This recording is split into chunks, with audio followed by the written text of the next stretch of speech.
History. It's meant to be made. It's meant to be rewritten. It's meant to set the pace and define the outlook for the future. In Charlotte, North Carolina, history was made in 1949 when Charlotte College was established. The two-year institution would serve as the pacer for what over the course of 68 years has become an institution that not only continues to rewrite history, but also define itself as a leader in the North Carolina educational system. From Charlotte College to UNC Charlotte, the city of Charlotte has found a gold mine that has yet to stop providing value.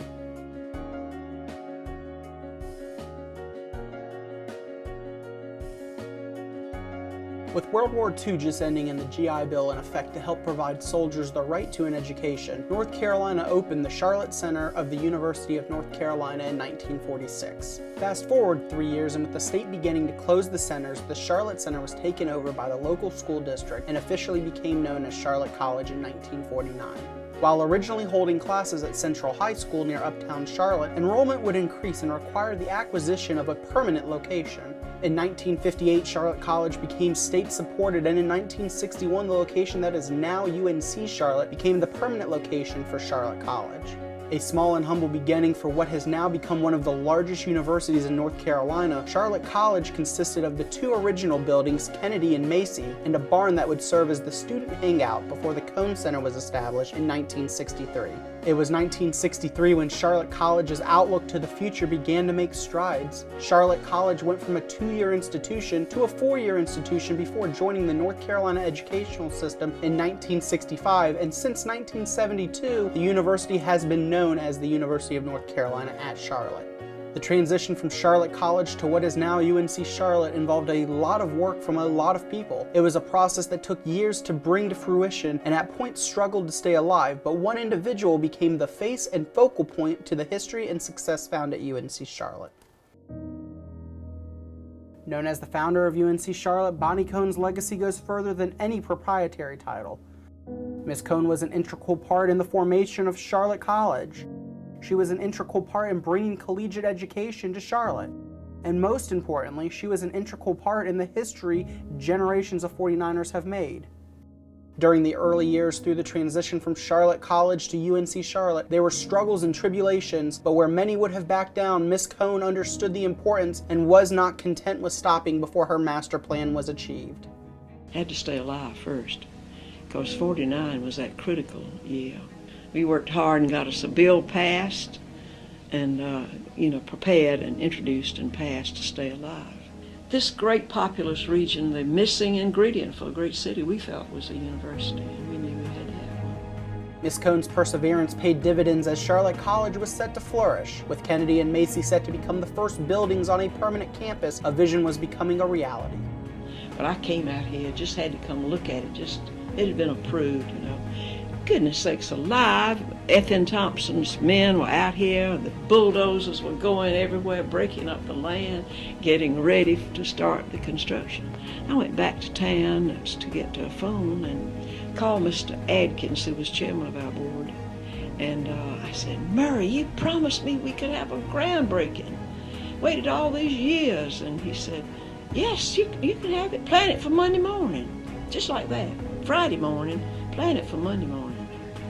So I planned it for Monday morning. But while Charlotte College possessed the entities of Kennedy and Macy, it was the student hangout at the time that proved to be the most popular location on the Charlotte College campus. We kind of referred to that as our first university center building, our college center building in those days, because that's where we had our first picnics, and the barn had a built-in stairwell to go to the second level, and it was all floored second level, and the students would have little dances up there. Bonnie Cone possessed an endearing and caring personality. She showed through numerous ways that she cares about the advancement for UNC Charlotte. Although small in physical stature, Ms. Cone possessed one of the biggest hearts in all of North Carolina. Her love for the students, faculty, and physical campus has endeared her to the Charlotte community for life. I'll remember them, that's for sure, because there's never a day that I don't remember some of you, what you're accomplishing and what you're doing in life. This is my greatest joy. It's this institution, the people it served through the years are very important to me. It's special. You're all special. Bonnie Cohn passed away in 2003, and while she may no longer be with us physically, her spirit will always remain a part of UNC Charlotte. Miss Cohn enjoyed the students, she enjoyed the botanical gardens, but Miss Cohn also had another passion: sports.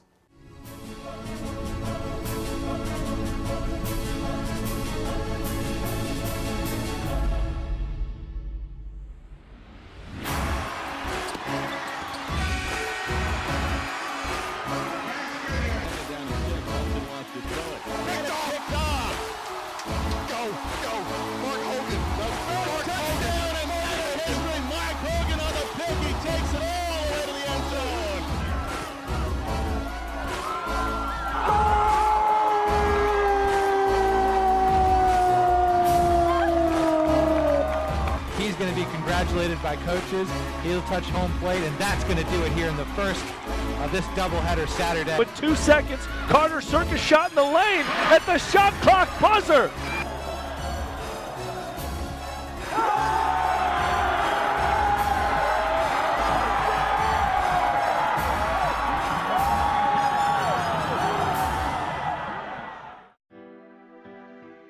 Every athletic program has memorable moments. Moments that define the legacies of not only the individuals, but also the teams they play for. For Charlotte, each of those moments etches in another symbol of a storied history.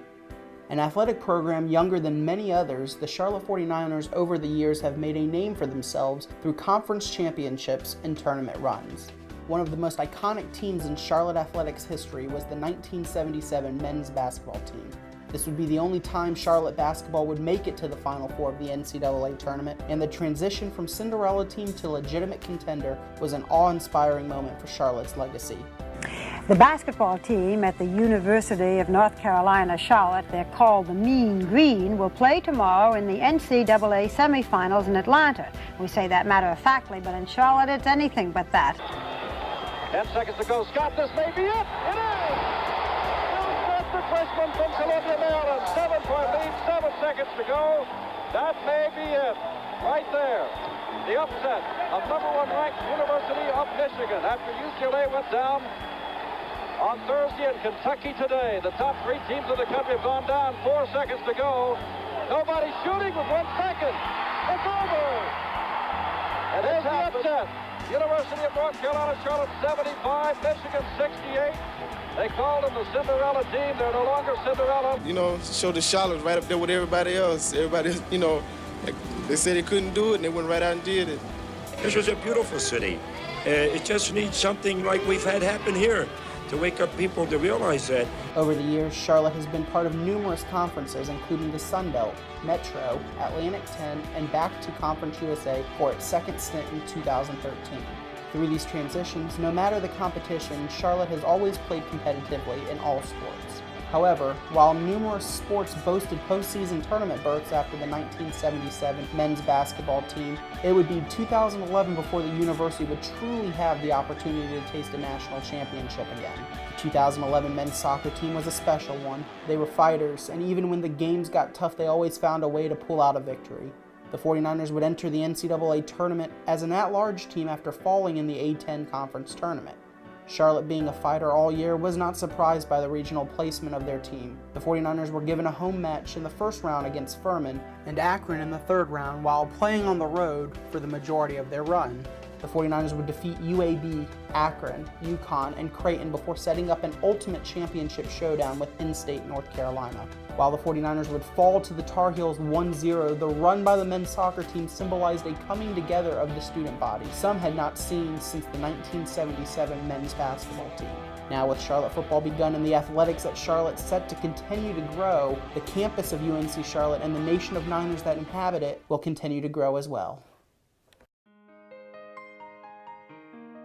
With a diverse culture and the campus experiencing growth each year, UNC Charlotte has become a leader in diversity amongst other North Carolina schools. Throughout the history of UNC Charlotte, numerous people have staked their claim as part of Niner Nation, and each individual helped bring something different to the table. Whether it was the Miss UNC Charlotte pageants that were held or the growth and diversity of Greek life on campus, UNC Charlotte has always prided itself on the expanded culture of Niner Nation. Student organizations help to fuel a university. They get the student body involved. Over the years, UNC Charlotte has seen a variety of organizations created to help fuel the growth of campus. Organizations like broadcast media and the newspaper have evolved over the years to keep up with the demand of students, while other organizations like choir and theater have ingrained themselves into a rich history of former and current members. Niner Nation will continue to grow and different members will continue to cycle through, but one thing remains. Each Niner represents a piece of history, a piece of gold yet to be discovered in this vast gold mine, a piece of the future, with the future of UNC Charlotte shining brighter than ever, reflecting on the past as special. Because without the trials and tribulations faced early on, without the perseverance of Bonnie Cone, and without the athletics program and student organizations being a part of the growth of this campus, we may not have ended up as golden as we are today.